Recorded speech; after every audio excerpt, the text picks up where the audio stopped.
How's it going, everyone? Welcome back to the Heel Deal podcast with your hosts, Ben and Zach. We got a great show for you guys this week. We're going to give you the rundown, as always, talk about our wins against Syracuse and Clemson, give you guys a Boston College preview, and an all-important Duke Round 2 preview, and then throw a little football in there. There's been some transactions with the quarterback position at UNC, and little news about our ex-UNC defensive end Malik Carney at the NFL Combine, getting ready for the draft. So, rolling straight into the rundown, UNC baseball got a win against UNC Wilmington, lost their first game of the season against VCU, and then swept the series 3-0 against UMass Lowell. Men's lacrosse only played one game this week. They took an L against Denver. Women's basketball, again, they only played one game this week, and it was a loss to Duke, which is unfortunate. I think Duke swept them this year. They did, yeah. Better luck next season. Women's lacrosse lost against Northwestern. And softball, 2 games, Elon and Fairfield. One was postponed, and another was canceled. They lost against George Washington, but they won against Florida Atlantic and Maryland. So, Zach, how about we dip our toes into a little football for the first time in a while? What's been happening with the quarterback position?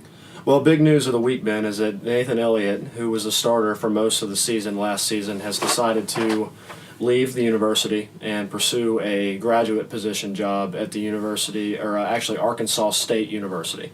So just wanted to say best of luck to him.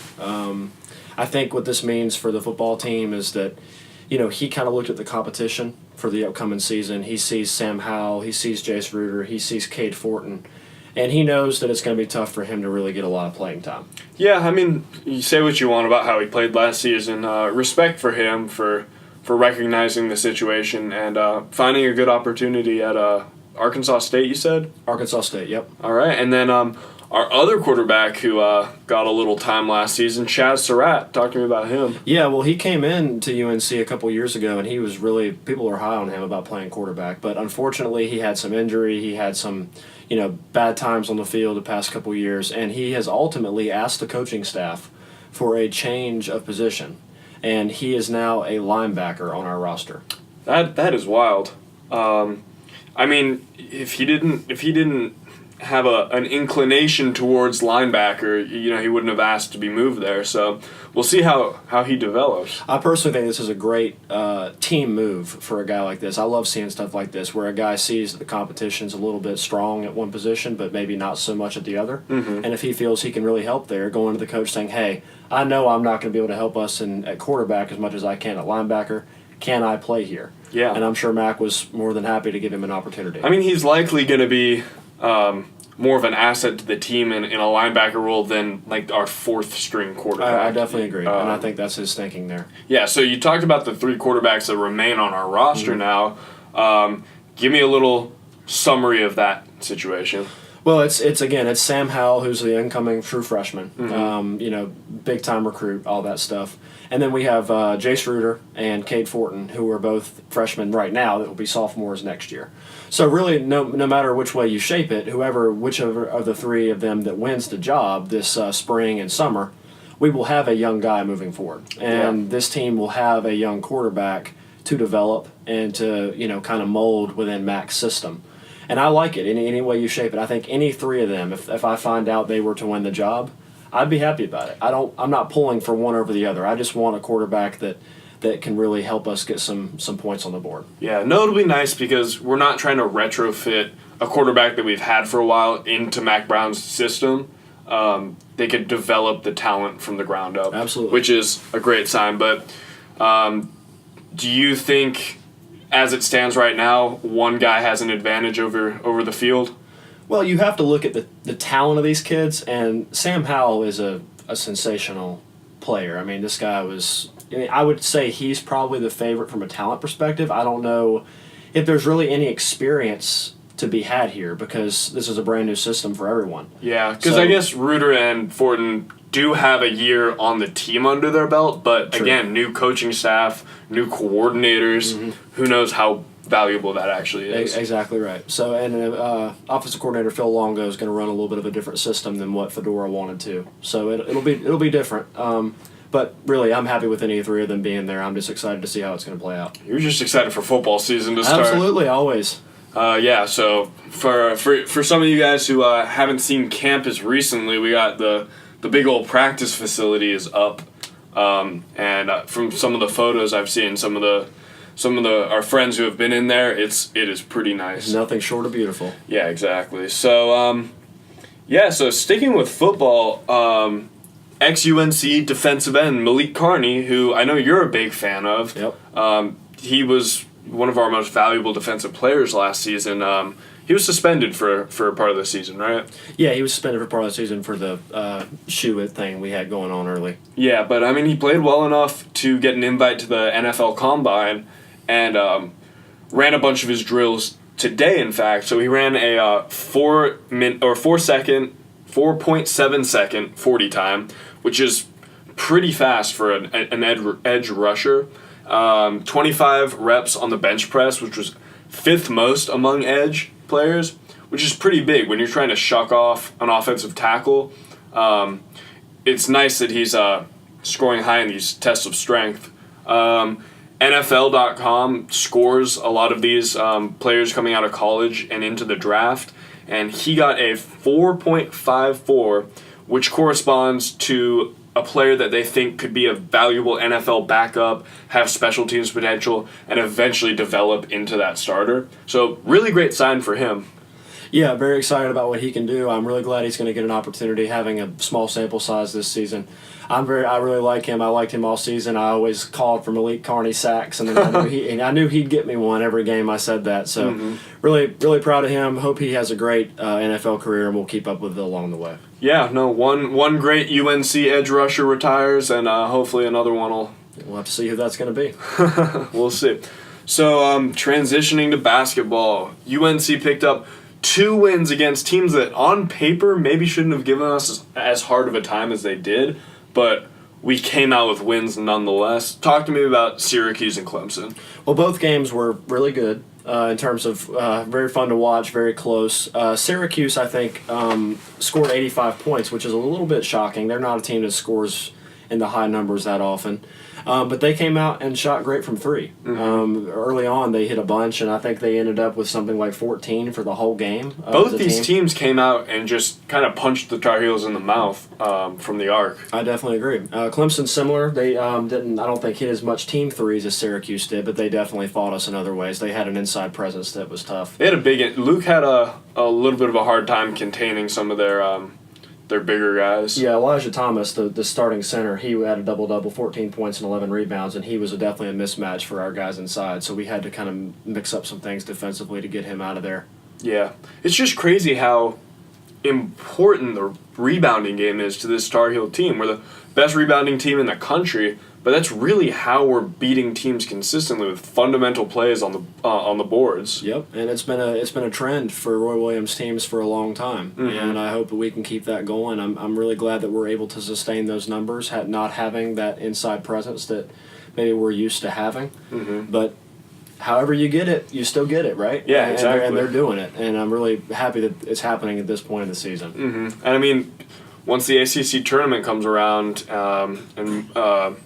we get later and later into March, those big rebounding games are how we're going to beat big teams. Absolutely. Like I said in the podcast before, it comes down to shooting and rebounding in basketball. And that's, if we're doing both of those or any of that right, it's going to help us. Yeah.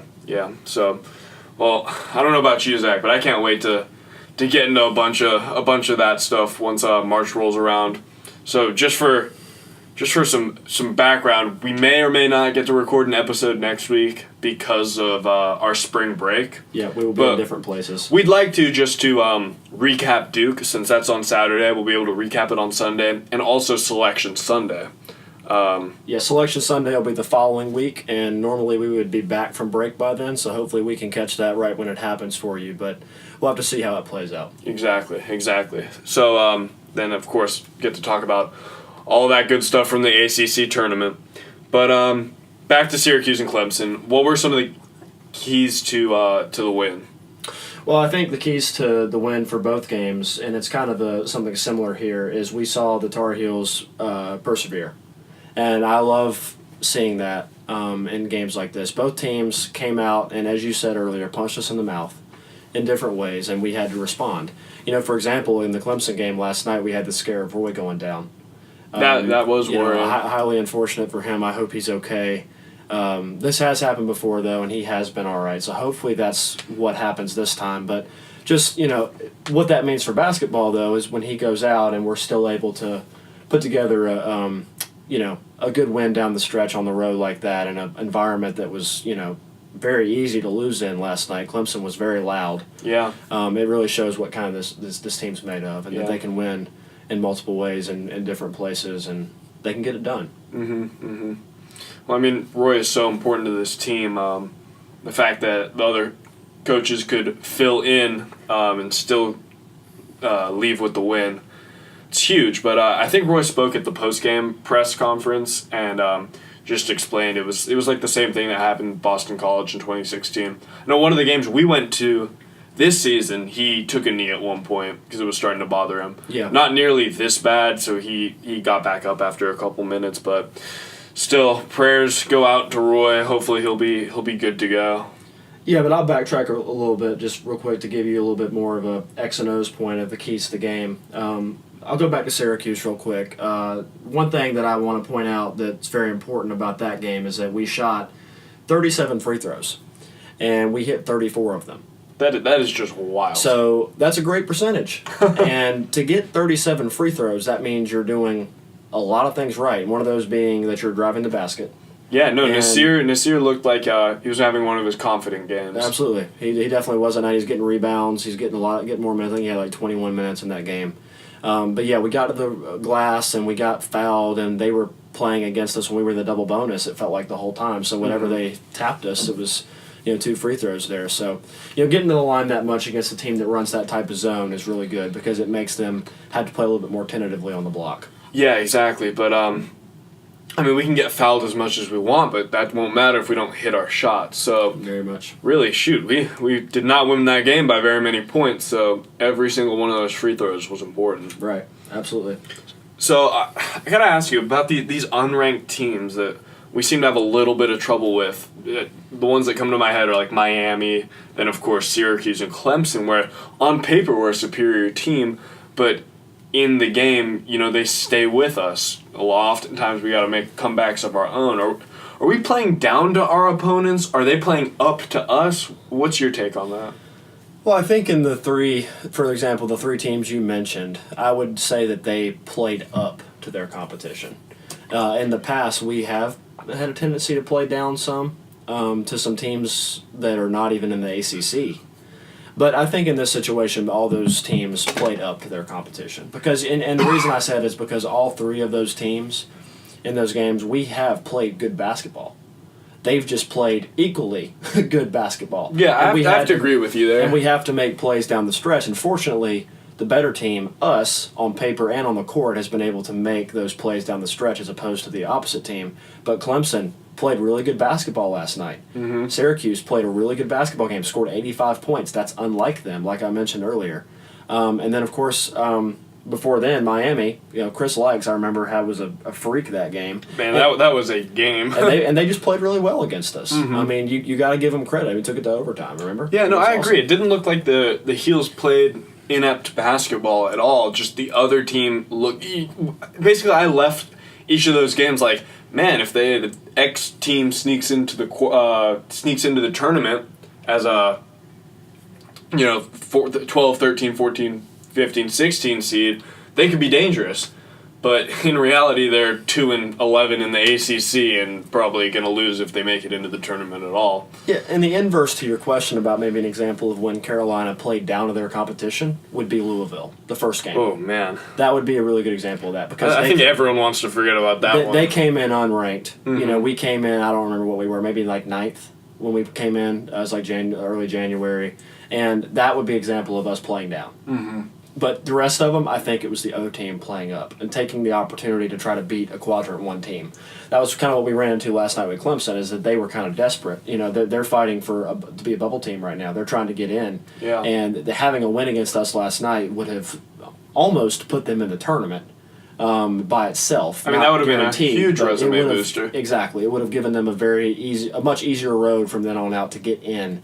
Unfortunately for them, they weren't able to do it. It was because Carolina made enough plays down the stretch. We had the controversial call at the end, the no call, where people thought it was a foul on Garrison Brooks. But just like you and I said after the game, it wasn't definitive. Mm-hmm. There should have been no call. I'm glad the referees let them play. Mm-hmm. And, you know, we got it done. I mean, there's no other way to put it. There wasn't one thing we did at the end that was just like, oh, my God, you know, like a 4-point play or a buzzer beater. It was just we made tough defensive stops. Everyone did their job, Exactly. played sound basketball down the stretch. And we hit free throws when we had to. Yeah, That's another exactly. thing. So you got to give credit to Carolina. I'm very excited about where they are right now. Mm-hmm. I'm very excited about it. I'm very happy we're sitting here tied for number 1 in the ACC. It's a great place to be in at the beginning of March. Yeah, I mean, this team, I'm just shocked at how well they've progressed. You know, they've had little bumps in the road, especially early in the season, but as we mentioned last episode, they're a team that can beat you in so many ways. If Kobe White is having an off night, you know, the seniors are stepping up. If the seniors are quiet, if Luke's quiet, Nasir has a good game. We have great supporting characters, B-Rob, Kenny. It's a solid team, and it's a team that's built for success. I agree. Come March. But, yeah, all right, so let's get into the game we have before Duke, Boston College. On paper, Boston College isn't a phenomenal team, and they don't look like they're too much of a threat to UNC, but they can be dangerous. And how can they be dangerous? Well, they're 14-11, so they're certainly not spectacular like you win, and they're 10th in the ACC right now out of 15, so they're not probably going to make the tournament at all. But Kai Bowman, that's pretty much all you got to say about Boston College. This guy is a playmaker. He's a point guard. He's been at Boston College for what, for me, feels like longer than 4 years. Every time we play them, I feel like he's on the court for, like, since I've been in high school. Isn't it funny? There are some players, like, it seems like it's their 6th or 7th year. I know people feel that way about Luke, people that aren't UNC fans, or that old dude from Kansas a few years ago. I was talking to Perry Ellis. Perry Ellis. Yeah. I felt like Perry Ellis played college basketball for 10 years. He kind of looked like it, too. Yeah, for real. But back to Boston College and Kai Bowman, he really is a playmaker. He's an all-in-one package. He kind of does everything for Boston College, and literally is the leading scorer, rebounder, and assist person. That's crazy. So he is literally leading in all 3 areas, and the biggest one there is rebounding at the point guard position. Uh-huh. I mean, that is crazy to me. Yeah. But he's pretty. I don't want to say he's all they have, but if we stop Kai Bowman, Boston College is probably not going to have much for us. Yeah. That's just my. But how are we going to go about that? Where does he do the most damage? Well, he really can do everything. He's not a type of shooter that is just going to like Kobe, but he drives the basket well. He's a really good passer. He's just an all-around point guard. I don't want to compare him to somebody because, you know, he's his own player. But he's an all-around good player. He can score the ball from mid-range, 3, layup. He's does fancy stuff by the rim, great passer, sees the court really well, good court vision, gets everybody involved when he can, but he also can take over a game by himself if he has to. So he's really tough to play against, and we're going to see that Tuesday. But I don't think they're going to have enough. But from an X's and O's perspective, how do we contain him? Who do you stick on him? Well, I mean, I think we'll play man like we usually do. And Yeah. I think Kobe will play on him some, and 7th will. I mean, I don't think we'll change up our defense for him. I mean, he's really, really good. But, I mean, if he starts doing something monumental, like on pace for a 40-point game or something like that within the first 10 minutes, maybe we try to trap a little bit up the thing if he gets the ball, or, you know, make him get it out of his hands or something. Maybe run a little full court pressure to get it out of his hands early. But I don't see us doing that unless, you know, there's a real need for it, and maybe we're not shooting the ball at all well enough to you know, contain whatever show he could be putting on. But like I said, I think they won't have enough. I think we'll be fine. We just got to go out and play well. Yeah, no, I agree with that. But all right, looking forward to the big one next Saturday, round 2 against Duke. Talk to me about that, Zach. How are you feeling about this game? I'm feeling a lot better about this one than I was the first one. Well, it's a lot easier to be optimistic when we already beat them in Durham. That's true, but going into the first game, a lot of you heard that I was kind of pessimistic from the idea that just a little bit that I felt that there really was only one way that Carolina beats Duke, and that's if they don't allow Duke to hit threes, and then Carolina rains it from three. Mm-hmm. Luckily, Duke does a good enough job by themselves of hampering their own three-point ability. They're not a good exactly team. And I knew that when I said that, but statistics in a game like this just doesn't matter. Mm-hmm. I mean, they could be the worst three-point shooting team in the world, and they could come in there and hit 10 and nobody would be shocked. That's what I was afraid of. This is Duke Carolina. You take statistics off the table. And if you think statistics are going to be the deciding factor of a game like this, of this magnitude, then you probably haven't watched this game for very long. Yeah, if I were a bettor, I wouldn't put too much money either way on these Duke Carolina games. This game is about emotion all the time. It doesn't matter what you're ranked, what kind of season you've had up to this point, what your hopes are after. It's that moment. That 40 minutes of basketball is just something else. Yeah. But yeah, as regards to how I'm feeling about the game, I think it's definitely UNC's game to win. We're playing at the Smith Center. It's going to be College game day. We're unsure about Duke's best player and his status coming into the game. Mm-hmm. That we'll talk a little bit in a little bit. But overall, I feel good. I think we've got good momentum going right now. We've won a lot of tough games that we've already talked about. Hopefully, that will be another one, Boston College, that we will have won. And we'll be able to come in with just one more to go. And I think if we do win out, and especially if we beat Duke, obviously, then that will give us contention for a 1 seed. And I think the players will know that, and they will come out, and we will not give up lightly in this one. I think our players know that a statement win like this and doing well in the ACC tournament will likely lead to a 1 seed. That would be enormous. It would be awesome. It would definitely be the best thing that could have happened out of this whole season. Yeah, but okay, back to Zion. How much do you think his status affects this game? Monumentally. Mm-hmm. It's a different team when he's not out there. And we saw that when we played them, but even afterwards, we see that now. Now, it's not going to be as big of a disparity for them if he's not out there in the second game against us, because they're going to have had time they get to prep for things. They know the kind of team they have to be without him. They didn't know that the night we played. Yeah, it almost makes it tougher on UNC because Duke's and Coach K, they're not going to say a single thing about it until they absolutely have to. So UNC is going to likely be practicing as if Zion is playing this game. They're prepping for the worst case scenario, but it's tough. You're preparing for two very different teams. Exactly, and you're right. They will prepare for Zion being out there, and that's the proper coaching point for Roy and the rest of the staff to make, is that, guys, we have to be ready for him to be out there, because if we're not and he is, and even if he's 85%, and we've seen what this guy can do, it's unbelievable, and he will change everything for us. We've talked about before how we do not have anyone who can guard him. I don't think anyone who has anyone who can guard him. So it's not just us, but it's kind of, you mentioned that Coach K and Duke will not really say much about it, and you're right. Typically, they won't say anything. They want to keep all their cards hidden. Yeah. And I was kind of surprised to see that after their win against Miami yesterday, that Coach K was quoted saying that Zion was actually, quote unquote, not close to playing in that game. I know. So who knows? It just seems weird that he would go out and say that, You wonder. Who knows if that's just like a red herring, if that's just a bluff. Because really, he doesn't owe UNC anything in terms of intelligence. No, and like you kind of alluded to, we don't know the validity of it. We don't know if he's just kind of saying that to get the media to stop talking about it or start asking questions about if he'll play in the UNC game. Well, a day or two after he was initially injured in that first game, he was listed as day-to-day. Meaning he could come back essentially at any time. And I understand why it'd be smart for them to rest him until the ACC tournament or until March. NCAA tournament. Until the NCAA tournament. That would make sense, but it's just going to be very interesting to see what happens and how that affects this upcoming game. Yeah, and another thing, as far as to get into the X's and O's of a little bit of this game, besides just Zion being in there and out of there, one of the reasons why I think this is kind of UNC's to win as opposed to ours to lose, or Duke's to take from us or something, however you want to make the narrative. is that in the first game we shot horribly from 3. 10%. Right? And that is not, it was 2 of 20. Mm-hmm. So yeah, and that's not something that I think will happen again. I mean, we're one of the best 3-point or we have some of the best players in the ACC. Cam,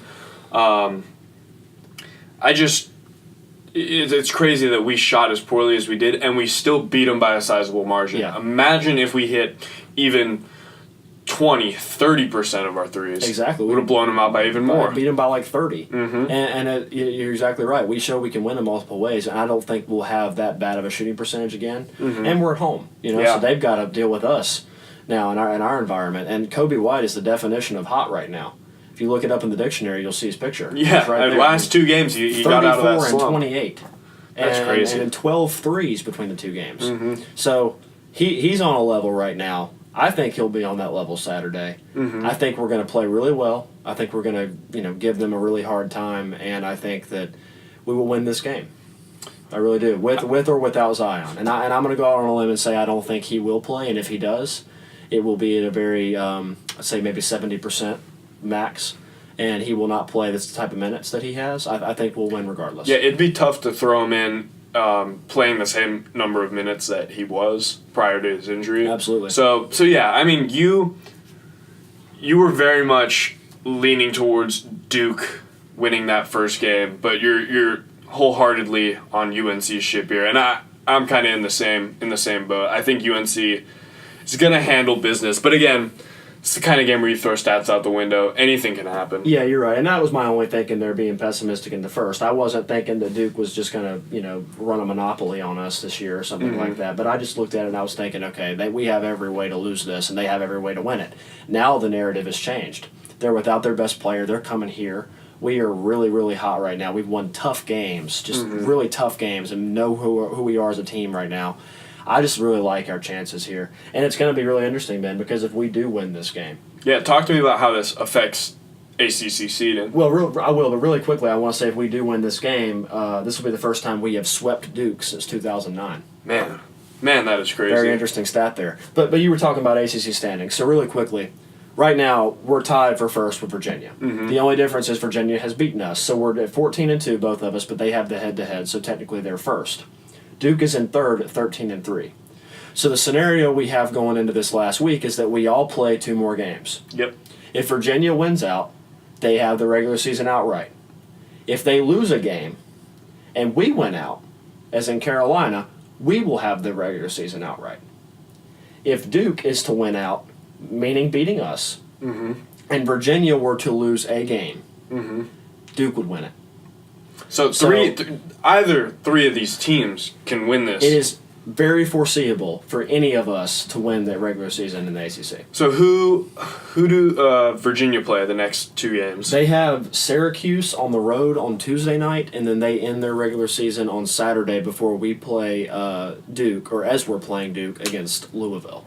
Okay, I mean, those are 2 games that they could lose. Those are 2 dangerous teams. Yeah, very dangerous teams, but Virginia knows that if they win out, they've got it no matter what. It's going to be tough to beat them, but you're definitely right. Definitely foreseeable to see a lot of different scenarios happening and a lot of different things happening here for the rest of the ACC. Yeah. All right. Well, we did this with the first Duke game, and we're going to do this again with this game, but fill in the blank. UNC wins this game if what? They attack the basket. They get to the line as they did in Syracuse game, get Duke into some foul trouble, and then defensively run Cam Reddish off the 3-point line. No kidding. but also do not let RJ and the rest of the players establish what I said our key offensively was, getting to the line and getting fouled. Yeah. Okay. So I'm going to say stop them from driving the lane, and we have to drive the lane. All right. And then Duke will win this game if what? Duke will win this game if Zion Williamson plays, has double digits, and they get 2 players that shoot, I'd say, above 45% from 3. Just going to say that. I think, but in essence, I'm saying that to say that they're going to have to shoot well from 3, and they're going to have their dominant presence back. Yeah. That's my logic there. I agree with you. But I guess we're just going to have to find out on Saturday. It's a huge game, and I know we're looking forward to it. Very much I'm so. already a little nervous for it. Absolutely. I'm going to be sitting on this nervousness all week. But It's going to be a lot of fun. yeah, I mean, as we talked about last time, we'll see whether we get to do an episode next Sunday. If we do, it'll be recorded over Skype or something, since Zach and I won't be together. We'll keep you guys updated, and as always, like, follow us on our Twitter at Heel Deal Podcast. We try and tweet and retweet a lot of UNC relevant stuff that we think that you guys are going to care about.